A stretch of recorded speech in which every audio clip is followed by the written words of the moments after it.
Ciao ragazzi, oggi affrontiamo l'esercizio che vedete qui rappresentato a video.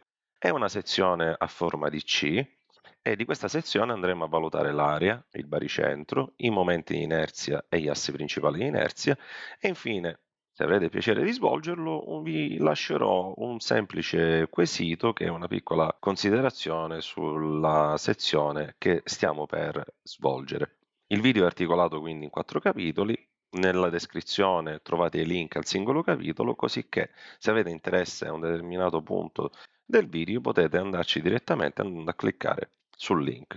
Iniziamo con il calcolo dell'area. Come sapete l'area gode della proprietà additiva. Questo significa che in una sezione che ha una geometria varia possiamo immaginare di calcolare l'area come somma delle aree di figure elementari.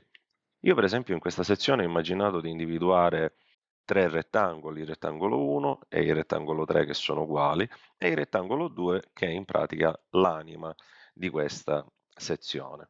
Quindi ho scomposto la figura in tre rettangoli. Valuterò quindi l'area come la somma delle aree delle singole figure.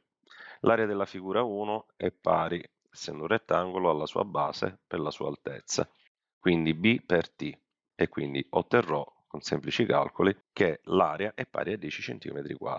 Per il rettangolo 2 avremo una base di 3 cm e un'altezza di 8 cm, quindi l'area sarà pari a 24 cm². Per quanto riguarda il rettangolo 3, invece, essendo esattamente uguale al rettangolo 1, non ho svolto i passaggi, ho scritto direttamente che l'area della figura 3 è uguale all'area della figura 1 e che vale 10 cm². Infine, l'area totale A della figura è la somma delle singole aree e potete facilmente verificare, andando a sostituire questi valori, che l'area totale è pari a 44 cm². Passiamo adesso al calcolo del baricentro. La sezione ha un asse di simmetria. Ricordiamoci le proprietà del baricentro. Il baricentro sta sull'asse di simmetria, se l'asse di simmetria esiste.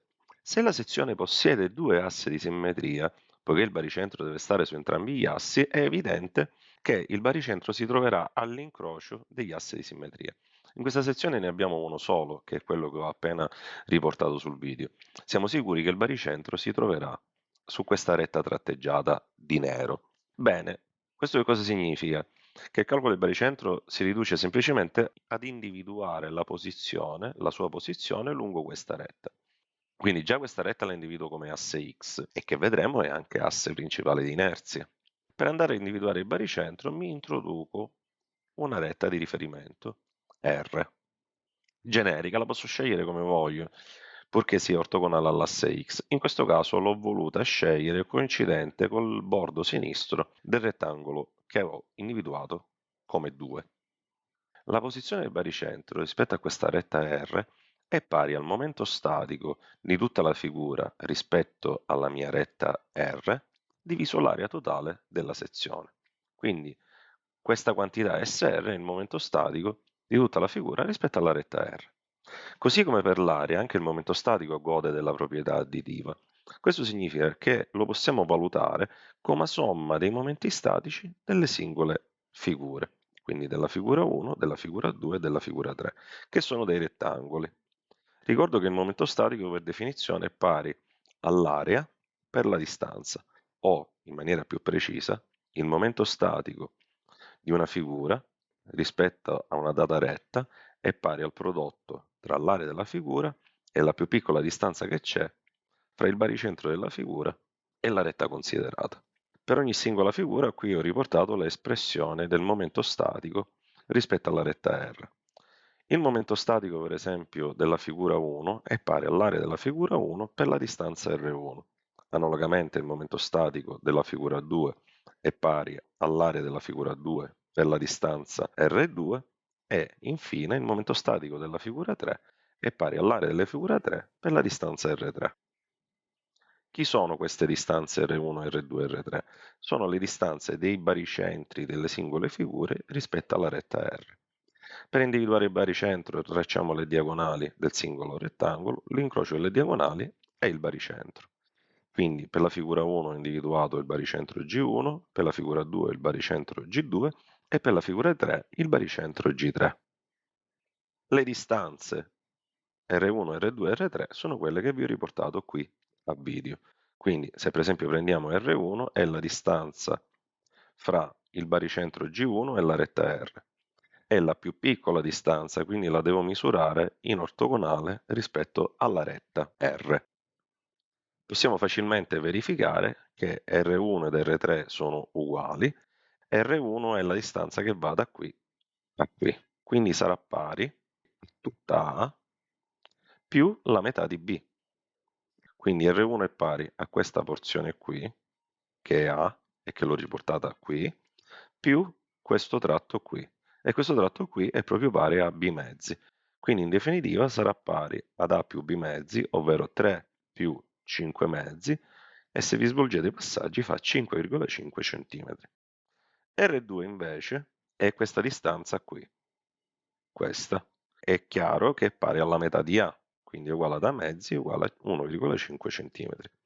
Se adesso questi valori qui, questo 1,5 e questo 5,5, li vado a sostituire nell'espressione dei momenti statici, se sostituiamo questi valori nell'espressione dei momenti statici, ricordando anche i valori delle aree che abbiamo calcolato nella slide precedente e che ve li ho riportati qui per pronta visione, se andiamo a fare le sostituzioni e a svolgere i prodotti, troviamo i valori dei singoli momenti statici. Quindi per l'area 1 e per l'area 3 entrambi valgono 55 cm3, per l'area 2 vale 36 cm al cubo. Se li andiamo a sommare, otteniamo il momento statico totale, che vale 146 cm al cubo. Beh, infine abbiamo tutti i dati che ci servono per trovare la posizione del baricentro rispetto alla retta R. Quindi momento statico totale 146 diviso l'area totale, che ricordo era pari a 44 cm². Infine troviamo che la posizione RG del baricentro è questo numeretto qua, 3,318 cm. Chiaramente era un numero con più cifre dopo la virgola, io l'ho approssimato alla terza cifra e ho anche esagerato, potevo approssimarlo alla seconda cifra decimale. Ecco qua, mi sono riportato sul sistema la posizione del baricentro, l'ho individuato con un pallino rosso e l'ho chiamato G. RG, come dicevamo prima, è la posizione del baricentro rispetto alla retta R. Ho tracciato anche l'asse ortogonale all'asse X passante per il baricentro. L'asse X e Y che ho rappresentato qui sono anche gli assi principali di inerzia, assi centrali principali di inerzia. Ma vediamo perché non ho avuto la necessità di andarmi a determinare la matrice di inerzia e determinare gli autovalori. Questa è una necessità che ho quando non ho asse di simmetria. Quando invece ho uno o due assi di simmetria, posso sfruttare le proprietà degli assi principali di inerzia. E infatti, le proprietà mi dicono che se la sezione ha un asse di simmetria, questo è un asse principale di inerzia. E quindi io già sapevo che l'asse X, coincidente con l'asse di simmetria, è un asse principale di inerzia. Un'altra proprietà mi dice che l'altro asse principale di inerzia è ortogonale al primo e passa per il baricentro. Quindi una volta che ho individuato il baricentro G, mi sono automaticamente determinato anche la posizione dell'altro asse, perché quello che qui ho rappresentato, asse Y, è ortogonale al primo asse principale di inerzia e passa per il baricentro. Bene, abbiamo individuato gli assi, passiamo adesso a determinare i momenti di inerzia rispetto a questi assi e iniziamo proprio con il momento di inerzia rispetto all'asse X. Vale al solito la proprietà additiva, cioè che il momento di inerzia è pari alla somma dei momenti di inerzia delle singole figure che compongono la mia figura iniziale, id x1, id x2 e x3. Questi momenti di inerzia delle singole figure li posso determinare attraverso il teorema dell'asse parallelo o teorema di Steiner-Huygens. Bene, cosa mi dice questo teorema?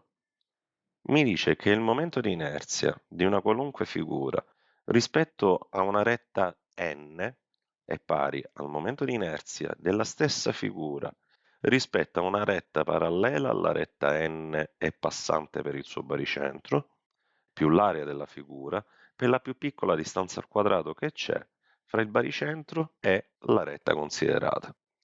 Questo momento di inerzia, cioè rispetto all'asse baricentrico, è noto per una serie di figure elementari, per esempio per la sezione rettangolare, come quelle che abbiamo in questo caso. Per esempio, se la retta n è questa, il momento di inerzia è un dodicesimo della base per l'altezza al cubo, dove la base intendiamo sempre il lato parallelo alla retta e l'altezza il lato ortogonale. Se la retta n invece è verticale, così, si invertono il ruolo di base e altezza. Un dodicesimo di b della base per l'altezza al cubo, ma stavolta la base è h perché è il lato parallelo alla retta. L'altezza invece è b perché è il lato ortogonale alla retta. Bene, tenendo in mente questa regola, andiamo a determinare i momenti di inerzia. Qui ho riportato le rette baricentriche, quindi la retta verde, la retta rossa e la retta arancione. Sono tutte e tre rette parallele all'asse X, che è il nostro asse di riferimento. Andiamo ad applicare quindi il teorema dell'asse parallelo per trovarci il momento di inerzia delle singole figure che compongono la nostra figura. Quindi per la figura 1, per la figura 2 e per la figura 3 avremo queste espressioni. Andiamo alla prima. La prima ci dice che il momento di inerzia della prima figura rispetto all'asse X è pari al momento di inerzia rispetto all'asse baricentrico più l'area della figura per la distanza d con 1 al quadrato, dove d con 1 è la più piccola distanza tra g con 1 e l'asse X.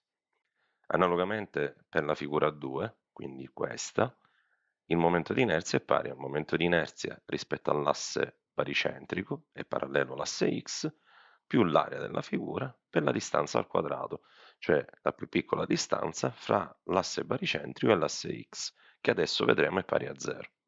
Per la figura 3 invece ho tenuto conto della simmetria e per la simmetria il momento di inerzia della figura 3 è uguale al momento di inerzia della figura 1. Chi sono queste distanze d con 1 e d con 2? D con 1 abbiamo detto è la più piccola distanza fra il baricentro G con 1 e l'asse X, quindi è questa lunghezza qui. D con 2 è pari a 0 perché? Perché l'asse baricentrico, che è in pratica questa retta rossa tratteggiata, coincide proprio con l'asse X. Il baricentro G2 sta sull'asse X, quindi la sua distanza dall'asse X è nulla. Troviamo anche la distanza D con 3 che comparirebbe in questa espressione, ma abbiamo detto che non la scrivo e non la sviluppiamo perché il momento di inerzia della figura 3 è uguale a quello della figura 1. I momenti baricentrici, che sono questo e questo, sono dati rispettivamente da queste due espressioni. Come dicevo prima, per le figure elementari come i rettangoli, i triangoli o i cerchi, i momenti di inerzia sono tabellati, li trovate in tutti i libri, non è necessario andare ad applicare le regole di integrazione per andarli a determinare. Il momento di inerzia è pari a un dodicesimo della base per l'altezza al cubo, dove la base, vi ricordo, è sempre rappresentata dal lato parallelo alla retta e l'altezza invece è il lato ortogonale. Quindi nel caso della figura 1, il momento di inerzia baricentrico è dato da questa espressione, cioè un dodicesimo della base, che è b, per l'altezza al cubo, che è t.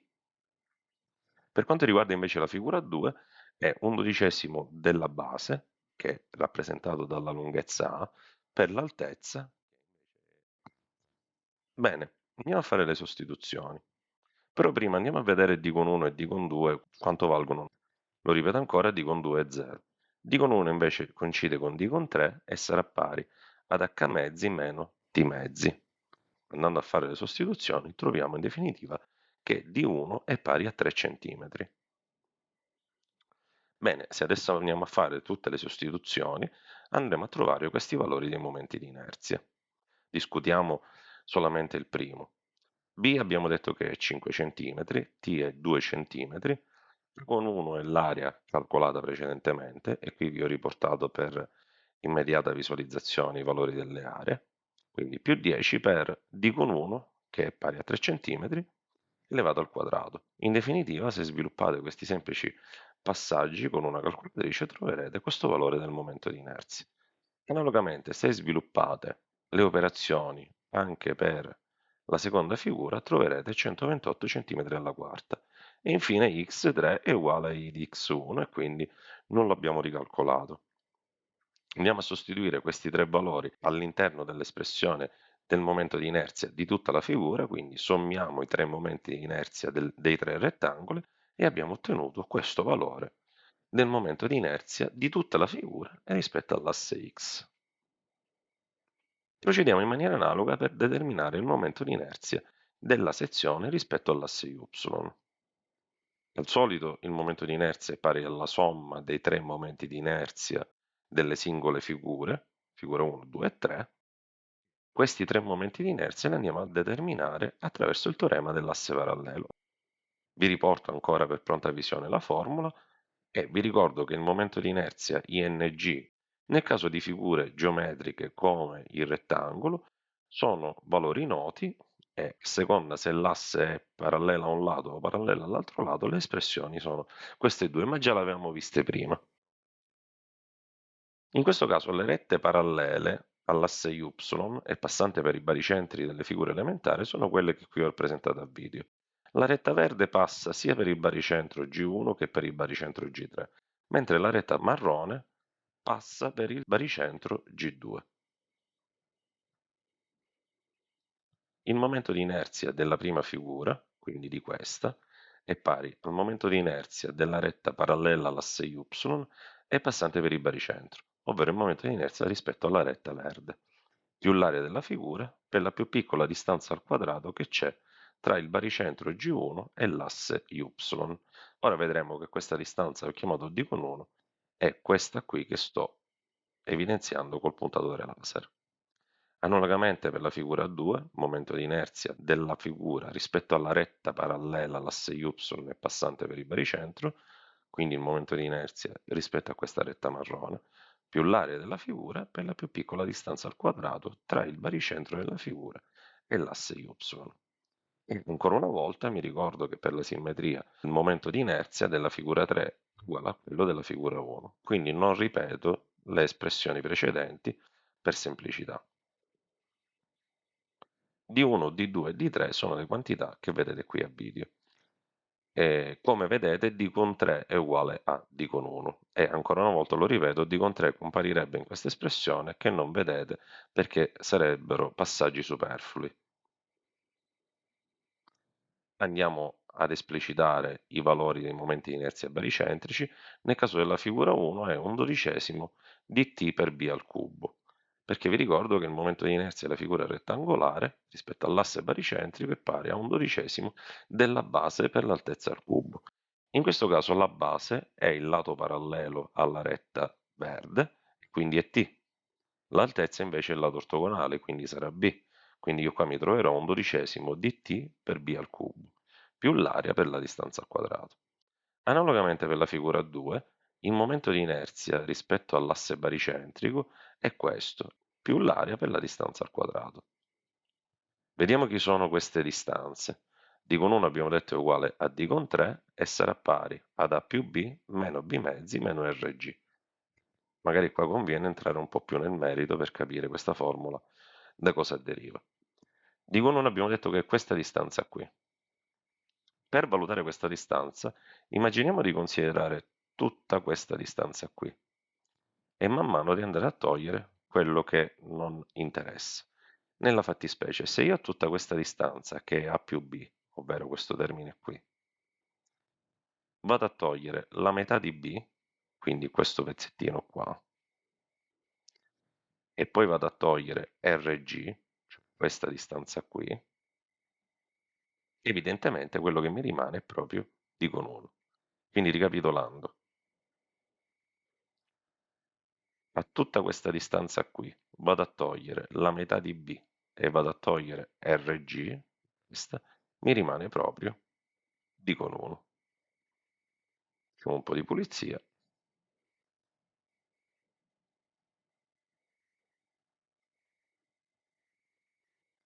Se adesso vado a fare le sostituzioni mi trovo che D con 1 è pari a 2,182 cm. D con 2 invece vale 1,818 cm. Vediamo a che cosa è pari. È pari ad RG, cioè questa distanza qui, a cui vado a togliere b mezzi, cioè questo valore qua. Facendo le sostituzioni otteniamo questo valore qui. Bene, se adesso andiamo a prendere tutti questi valori, li andiamo a sostituire nelle espressioni di y1 e di y2, facendo dei semplici calcoletti con una calcolatrice, troviamo che il valore del momento di inerzia della figura 1 rispetto all'asse y vale 68,44 cm alla quarta, mentre la figura 2 vale 97,32 cm alla quarta. Della figura 3 abbiamo detto che è uguale alla figura 1 e quindi di conseguenza me lo sono riportato qui. Bene, adesso andiamo a prendere questi tre valori, li andiamo a sostituire nell'espressione del momento di inerzia di tutta la figura e troviamo infine che il momento di inerzia rispetto all'asse y vale 234,2 cm alla quarta. E con questo abbiamo anche determinato il momento di inerzia I di y e abbiamo in pratica concluso l'obiettivo di questo video. Come accennavo all'inizio, vi volevo proporre questo quesito, ovvero di andare a fare gli stessi calcoli che abbiamo svolto in questo esercizio, immaginando la figura stavolta come la differenza di due figure. Mi spiego meglio. Le quantità che abbiamo calcolato, area, momento statico e momento di inerzia, godono della proprietà additiva. Quindi abbiamo preso la figura, l'abbiamo scomposta in tre figure elementari, abbiamo valutato le varie quantità per ogni singola figura e infine l'abbiamo sommata. Posso fare anche un ragionamento per differenza, ovvero immaginare che tutta la figura C sia pari a una figura piena, quella che vedete qui, quindi come se la figura fosse tutto un rettangolo a cui vado a sottrarre la parte vuota. E vedrete quindi che invece di lavorare per addizione lavoriamo per sottrazione. Se fate bene i passaggi otterrete lo stesso risultato. Bene ragazzi, con questo abbiamo finito. Se avete dubbi scrivetemi o mandatemi una mail. Vi ricordo di mettere un like, di iscrivervi al canale e ci vediamo al prossimo video.